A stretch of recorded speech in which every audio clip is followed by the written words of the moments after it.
I wanted to satisfy my own sexual desires, and I didn't care who it hurt, even though it was my own daughter. And I know that people are going to condemn me and say, you can't live in a house and not know. But I lived in that house and I did not know. She ended up on her back, just spread out, and she was dead then.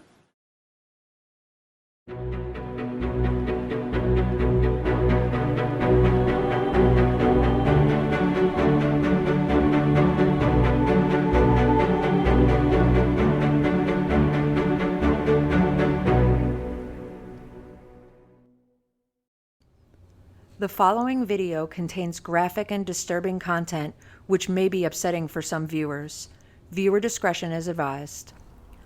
On May 20th, 1985, 13-year-old Sarah Rairdon was walking home from school. Her father was supposed to pick her up, but he was late, as usual. It was nearly a 4-mile walk down Whiskey Road to get home, but she didn't mind. People she knew from town had stopped when they saw her walking and offered her a ride, but she turned them down, telling them her dad was on his way. The longer she spent walking, the less time she would have to spend with him. Even though it was the last week of school before summer break, Sarah had stayed late. Sarah loved being at school. She liked all her teachers and had lots of friends. She loved reading and writing poetry. She had other reasons to stay late at school, though. Sarah hated being at home. She wanted to avoid her stepmother, who was mean to her. Her stepmother treated her differently than her 10 other kids. She always made Sarah do more chores than her siblings and never punished them as much. Even when Jeff, her oldest stepbrother, did something cruel to her, he didn't get yelled at or anything. And she especially wanted to avoid her father. Sarah lived in constant fear of her father. Since the age of 8, he would abuse her whenever he had the chance. He would wait until the house was empty, or take her in the bathroom late at night and lock the door. He would force himself on her and tell her that he loved her and that she was his special girl. He would threaten her and tell her to never ever tell anyone. He would also sometimes drive her to a vacant house outside of town where he had a mattress and some blankets. He would keep her there for hours and do unspeakable things to her. Sarah didn't tell anyone about her father. She was afraid of what he would do to her, and she didn't think anyone would believe her. She was always happy when she was with her friends or at school. Her only escape from the abuse was at school, and her only outlet was her notebook, where she would express her feelings in poetry. She would write poems about her pain and her fear. She would hide the notebook in her desk at school and hope that no one would ever read it. Sarah had just started getting her period, and she learned in school what that meant. It meant what her father was doing to her could make her pregnant. She didn't want this life. She just wanted to be a normal girl. The last few times he visited her at night, she started telling him to stop, but he wasn't stopping. He got aggressive and angry when she did that. At 7 p.m., the phone rang at the Rairdon house. When Sarah's stepmom, Marilyn, answered, it was Sarah's father, John, on the phone. John asked Marilyn if she needed him to stop anywhere on the way home. But what Marilyn really wanted was Sarah to get home already. She needed her to help with dinner. She let John know that Sarah wasn't home yet. John told her not to worry. Sarah would walk through the door any second now. She'd probably be back before he was. By 7:30 p.m., Sarah still wasn't home. Marilyn and Jeff took the car to go look for her. They checked everywhere, but couldn't find her. They asked some people if they had seen her, but no one had. They drove back home, hoping she had returned, but she hadn't. Her father was waiting for them, pacing nervously next to the phone. He asked them if they had found Sarah, and they shook their heads. He was worried, but it wasn't for the same reason that everyone else was. Marilyn started calling her neighbors and Sarah's friends, but none of them knew where she was. They said that they hadn't seen her since school, or that she had turned down their offer to give her a ride. They said they were sorry and that they hoped that she was okay. Marilyn thanked them and hung up. She was confused and shocked. This type of thing didn't happen in a town like Underwood, Minnesota. The town only had a population of around 300 people. How could a child just vanish into thin air? By 10 p.m., John decided to call the sheriff's office. It's 10 p.m. Do you know where your children are? John told them that Sarah was missing and that they had searched everywhere for her. The sheriff came out to the house, and John gave them Sarah's description and a recent photo of her. She was wearing jeans, bright yellow sneakers, and her favorite teddy bear t-shirt. The police asked where everyone was that night, establishing everyone's alibis. Marilyn was home all day and the kids were at school. John, a mechanic, was at a farm miles away, fixing a tractor, and the owner of the farm confirmed this. There were no problems at home. It was hard living with so many kids under one roof, but still, Sarah would never run away. John told the police he was willing to do whatever it took to find his little girl. The small town sprang into action the next day, looking for Sarah. They printed and distributed thousands of flyers with her photo and description. They didn't know how to get her photo on those "Have you seen me" milk carton labels, so they did the next best thing. They created bottle hangers to turn Pepsi bottles into missing child alerts. They got all the stores to put them on every bottle on the shelf. They hoped that someone would spot Sarah and call in a tip. They hoped that Sarah was still alive and that they could bring her home soon. The local police had reached out to neighboring counties for assistance. They were able to get sniffer dogs and helicopters and horse-mounted police to search the trails in the woods. Local TV stations were asked to broadcast Sarah's disappearance. John made sure he was at the school auditorium as often as possible, working with the volunteers. He took any opportunity to speak to the media, appealing to the public for information, and helped raise money for a reward. We don't know, whether she's hurt or anything. And He began participating in panels and working with the state attorney general to raise awareness about missing children. Meanwhile, the sheriff's office also launched an investigation. They interviewed Sarah's friends, teachers, and neighbors. They searched her house and her school. They looked for any signs of foul play or any leads to her whereabouts. They looked into all the tips they received. One tip seemed very promising. Someone had seen Sarah walking that day, and they said they saw a green Chevy turn around in a driveway and start driving in the opposite direction, towards Sarah. The police began a time-consuming search for the registration information for all similar Chevys in the state. Weeks passed, and everyone was starting to lose hope, and their worst fears were realized on July 6, 1985.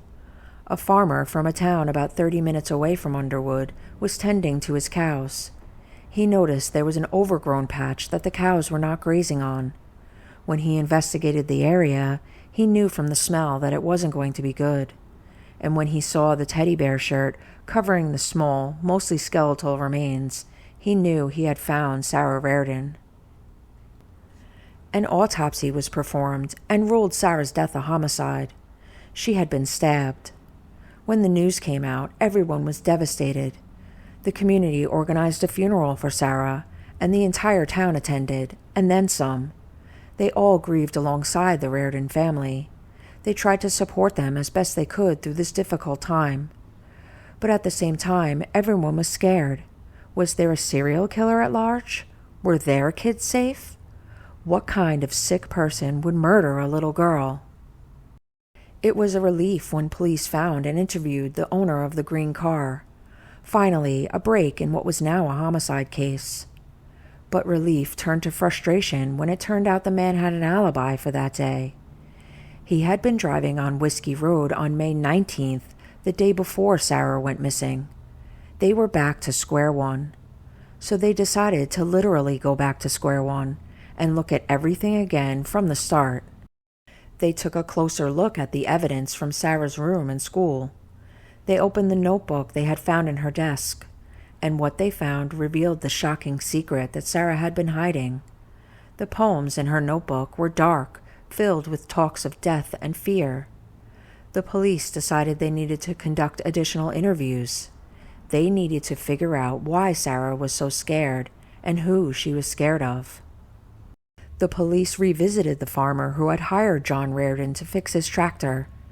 He confirmed that John had been at his farm, but he owned a second farm in Underwood, only a few miles away from where Sarah was last seen.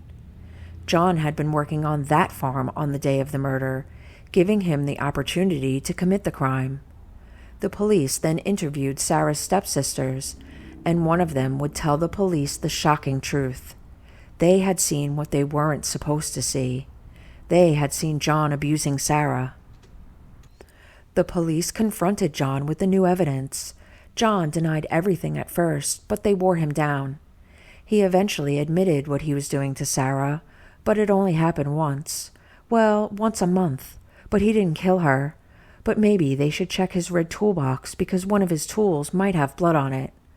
Ultimately, John Rairdon would make a full confession on video.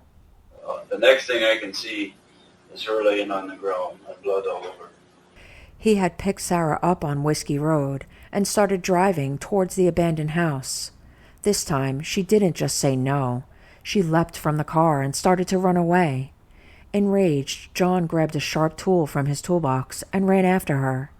He stabbed her in the abdomen, elbowed her in the neck, and she fell to the ground. He must have hit a vital organ because she bled a lot. After he was sure she was dead, he hid her body at the abandoned house and went home. Later, when his wife and stepson were out looking for Sarah, he didn't wait by the phone like he said he would. He went back and moved her to a different location, far away from Underwood. On August 13, 1985, John Rairdon was charged with first and second-degree murder and first and second-degree intrafamilial abuse. When the community learned of this development, they were hurt and angry. They had worked alongside John to help find Sarah. They had grieved with him and his family at her funeral. They felt betrayed. They wondered why no one ever came forward about Sarah's abuse, and how did Marilyn live with John for so long and didn't know what was going on right under her nose. John's defense claimed that he had no memory of what happened that day. He said that the authorities pressured him for so long, and he felt so ashamed of abusing Sarah that he ended up confessing to murder against his will. A psychiatrist stated that he attempted to help John defeat his mental block, but was unable to. John confided in the psychiatrist that he felt stuck in a miserable marriage, and that Marilyn was aware of the abuse and used it to blackmail him. He was frustrated and turned to Sarah for gratification. John said that his wife doubted his innocence in Sarah's disappearance, but that he himself had suspicions about his stepson, Jeff. The prosecution relied on the recorded confession. The evidence they had collected and the investigators' testimony convinced the jury to convict John Rairdon of first and second-degree murder. He pled guilty to first and second-degree abuse. He was given a life sentence for murder and 2 consecutive sentences for the abuse, 7.5 years for first degree and 4 years for second degree. He appealed in June of 1986, but the appeal was dismissed a month later. 9 years after his conviction, in 1995, he appealed for post-conviction relief. He wanted a new murder trial and a reduction in the abuse sentence and the fact that it was consecutive with the murder sentence. He argued that there was misconduct by the prosecution and there was important evidence that was excluded from the trial. The motion was rejected. The reasons cited were not objected to during the trial itself. John had the right to appeal but dismissed it, and excessive time had passed without a valid reason for the delay. He had filed the motion with help from his prison wife, Betty Lou O'Dare. She was a prison preacher known as Bible Betty. They married in 1990 and divorced in 2004. She died in 2011. Marilyn was charged with knowingly allowing child abuse. She pleaded guilty to permitting physical harm to a child. She said she suspected what John was doing to Sarah, but did not know for sure. She got probation and counseling. John was denied parole 4 times since 2016, after locals petitioned against him. Even if he is granted parole in the future, he still faces time for the consecutive abuse sentences. I don't really think of Sarah very often. I really don't. But I just can't change the past, and so I choose not to really think about her very much. What do you think of John Rairdon's confession and motive for killing his own daughter? Do you think Marilyn knew what was happening? Do you think anyone could have prevented Sarah's death if they had acted sooner? Share your thoughts with me in the comment section below.